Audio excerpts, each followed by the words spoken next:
উচুপি উঠাৰ দৰে এতিয়াও উজাই আবেগে সহজ নহয় এই মৃত্যু দিও বুলিনো কেনেকৈ দিব পাৰি এই বিদায় প্ৰায় ২.৫ মাহে জাতিটোৱে কান্দিছে উপচি পৰা উচুপনিয়ে প্ৰাণৰ শিল্পীগৰাকীক পাহৰিবলৈ নিদিয়ে চলি আছে ন্যায় প্ৰদানৰ প্ৰক্ৰিয়া তাৰ মাজতো কিছু ঘটনাই সৃষ্টি কৰিছে নজিৰ চৰকাৰী বাধ্যবাধকতাৰ ঊৰ্ধত জুবিন হয় ভোটাৰ তালিকাৰ পৰা নাম কাটিব পৰা নাই বিষয়াই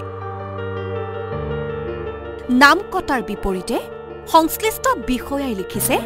চিৰদিন অমৰ হৈ থাকক এয়া খণ্ডনং ১১২ৰ এখন ভোটাৰ তালিকা মৃত ব্যক্তিক ভোটাৰ তালিকাৰ পৰা নাম কৰ্তনৰ বাবে গৈ যেন কৰবাত থমকি ৰৈছে নিৰ্বাচনী বিষয়া নাম কৰ্তনৰ পৰিৱৰ্তে বিষয়াই ৰঙা চিয়াঁহীৰে লিখিছে এই দুখাৰী বাক্য কাইক বিদায় দি কঠিন সময় এইখিনিত সহবাস কৰা জাতিটোৱে দিও বুলিনো কেনেকৈ দিব বিদায় কাটো বুলিওনো কেনেকৈ কাটিব এই আবেগৰ নাম জুবিন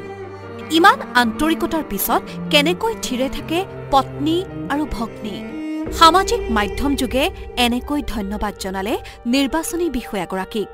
এয়া পত্নী গৰিমা শইকীয়া গাৰ্গে ফেচবুকত ধন্যবাদ দিয়াৰ লগতে লিখিছে তেওঁৰ কলিজাৰ পৰা হৃদয়লৈ ওলাই অহা কিছু শব্দৰ কবিতা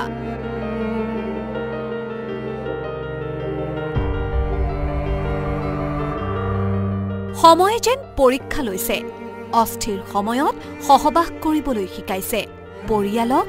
ৰাজ্যবাসীক অন্তহীন এই আবেগ সেয়েহে এনেকৈ পাৰ ভাঙিছে সৰ্বত্ৰ সহজ নহয় সাধ্য নহয় জুবিন জীয়াই আছে এনেকৈয়ে সকলোতে নিউজ ডেস্ক ৰিপৰ্ট আসাম টক্স